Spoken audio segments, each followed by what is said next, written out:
2026 में जब MBBS abroad के लिए डिसाइड कर रहे होते हैं तो एक समस्या आप लोग फेस कर रहे होंगे कि एनएमसी जो कहती है हमारा प्रोग्राम उसी हिसाब से हो जाए।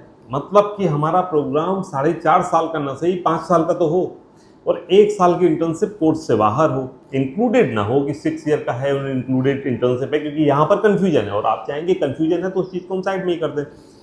और इसके अलावा इंग्लिश मीडियम में प्रोग्राम हो और तमाम बातें जो एनएमसी कहती है वो सब पूरी हो। अधिकतर यूनिवर्सिटीज़ में ये चीज़ें पूरी होती हैं, लेकिन फिर भी जहाँ बिल्कुल कन्फ्यूजन ना हो ऐसी कुछ कंट्रीज़ का नाम आता है। किर्गिस्तान का नाम आता है, नेपाल का नाम आता है, बांग्लादेश का नाम आता है और कजाकिस्तान का नाम आता है।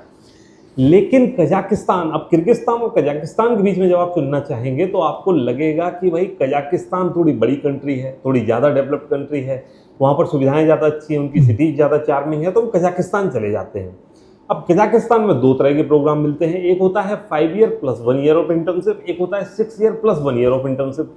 तो 6 ईयर प्लस 1 ईयर वाला तो कहते हैं इसको हटाओ साइड में, जब 5+1 में है तो हम 5+1 में जाएंगे, हम क्यों 1 साल एक्स्ट्रा वहाँ पर पढ़ाई करेंगे, कोई मतलब नहीं है, क्योंकि हमें तो लाइसेंस लेकर इंडिया में या कहीं और बाहर डॉक्टर बनना है।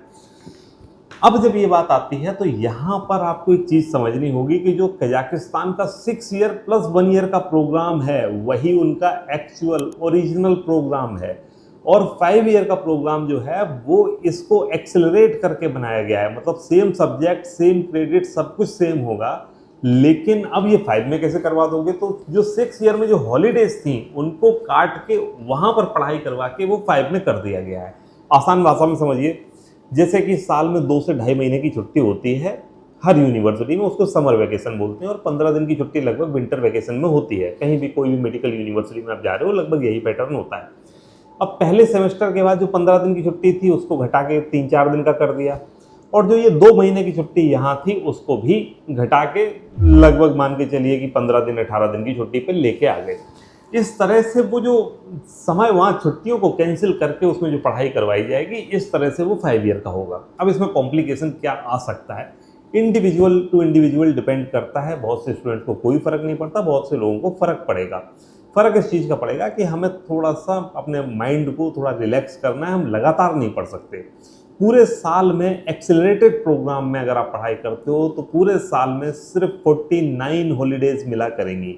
अब ये 49 हॉलीडेज में समर वैकेशन, विंटर वैकेशन सब कुछ है, यानी हफ्ते की एक छुट्टी बनी, एक संडे है। अब वो संडे वाली छुट्टी ही है ऐसा मुझे लगता नहीं है, लेकिन क्लैरिटी इस पर भी नहीं आई है, लेकिन हम मान लेते हैं संडे से अलग होके ये आपको 49 हॉलीडेज साल में और मिलेगी, मतलब हर हफ्ते की एक छुट्टी है, ऐसे मान के चलो।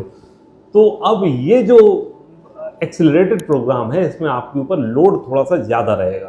तो एक्सेलरेटेड प्रोग्राम में जा रहे हो तो ये सोच के जाना कि पूरे साल में 49 दिन की छुट्टी मैक्सिमम मिला करेगी।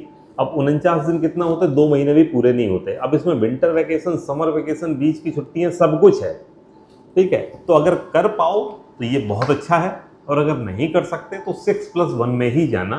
और 6+1 भी उतना ज़्यादा परेशानी वाली बात नहीं है। आप ऐसे समझ के देखिए, नीट में भी तो रिपीट करते हैं स्टूडेंट कई बार, 1 साल, 2 साल, 3 साल, कुछ 4 साल में रिपीट करते हैं, तो वहाँ भी तो आप रिपीट कर रहे हो, उसका कोई खास वैल्यू तो है नहीं, वो तो आपके गैप ईयर में ही काउंट होगा।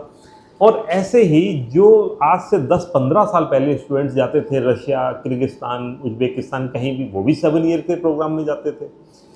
तो 7 ईयर होना उतनी घबराने की बात नहीं है। और दूसरी बात, आपके पास ऑप्शन भी तो नहीं। ऑप्शन क्या है? अगर इंडिया के अंदर आपको सरकारी मेडिकल कॉलेज मिल रहा है, अच्छा मेडिकल कॉलेज मिल रहा है, प्राइवेट आपके बजट में मिल रहा है, और ऐसा कॉलेज मिल रहा है जहां आपको लगता है कि चलो हम 80 लाख रुपया दे रहे हैं, 1 करोड़ रुपया दे रहे हैं, और हमको 1 करोड़ की वैल्यू मिल रही है, अच्छी एजुकेशन मिल रही है, और आपके पास है पैसा, तो आप दे ही दोगे। लेकिन अगर ये सब नहीं है तो आपके पास 2 ही रास्ते हैं, या तो एमबीबीएस अब्रॉड से करो या फिर एमबीबीएस ही मत करो। तो अब ये तो डिसीजन आपको लेना है। लेकिन अगर एमबीबीएस अब्रॉड से करना है तो उसमें फिर आप शांत मन से फैसला लीजिए, और ऐसा फैसला लीजिए जो आपको आगे वैल्यू एडिशन करे। ऐसा ना हो कि आपने जल्दबाजी में ले लिया कि नहीं यहाँ तो 5 ईयर का प्रोग्राम है, यहाँ 6 ईयर का है, इससे ज़्यादा कुछ देखा नहीं, एडमिशन ले लिया, और वहाँ जाके लग रहा है आपको पढ़ कैसे पाएंगे इतना। तो दिन रात पढ़ाई पढ़ाई पढ़ाई हो रही है, दिमाग को सुकून ही नहीं मिल रहा है, क्योंकि ह्यूमन ब्रेन को आराम भी चाहिए होता है। तो ये इस हिसाब से डिसाइड कीजिए। बाकी रशिया वाला प्रोग्राम है वो 6 ईयर में है, उसमें थोड़ा सा कन्फ्यूजन है कि 6 ईयर प्लस 1 ईयर होगा या 6 ईयर इंक्लूडिंग इंटर्नशिप मान लिया जाएगा, मोस्ट लाइकली मान लिया जाएगा। तो रशियन यूनिवर्सिटीज आपके लिए अच्छा अल्टरनेट हो सकती है। और अगर इसमें भी नहीं जाना है कि चलो ठीक है कोई माना जाएगा कि नहीं माना जाएगा, तो किर्गिस्तान जाइए। किर्गिस्तान की किर्गिज रशियन स्लाविक यूनिवर्सिटी अभी ओपन है, यहाँ पर एडमिशन हो जाएगा। ये तो एकदम क्लियर कट 5 ईयर का प्रोग्राम है, 1 ईयर की इंटर्नशिप है, तो आप यहाँ कर लो। तो ये सब चीज़ें हैं, इनको ध्यान में रख के फिर डिसीजन लीजिए। अब तो सीट बिल्कुल ख़त्म होने वाली है, लास्ट फेज में एडमिशन चल रहे हैं, बहुत सारी यूनिवर्सिटीज में तो क्लोज भी हो गए। तो अब अगर आपका MBBS अब्रॉड एक ऑप्शन भी है, तो अब आपको एप्लीकेशन देनी ही चाहिए। और इस दौरान कोई कन्फ्यूजन है तो कमेंट कर लो, और कमेंट से ज़्यादा अच्छा है कि सीधे फ़ोन ही कर लो आप। अगर आपको लगता है कि कुछ कन्फ्यूजन है और हम सॉल्व कर सकते हैं, तो हमें आप कॉल कर सकते हैं। बाकी thank you for watching this video. कोई कहना है, कोई कमेंट है, कोई राय है, कमेंट करके ज़रूर बताइए। और बाकी thank you for watching this video. नमस्कार, मिलते हैं नेक्स्ट वीडियो में।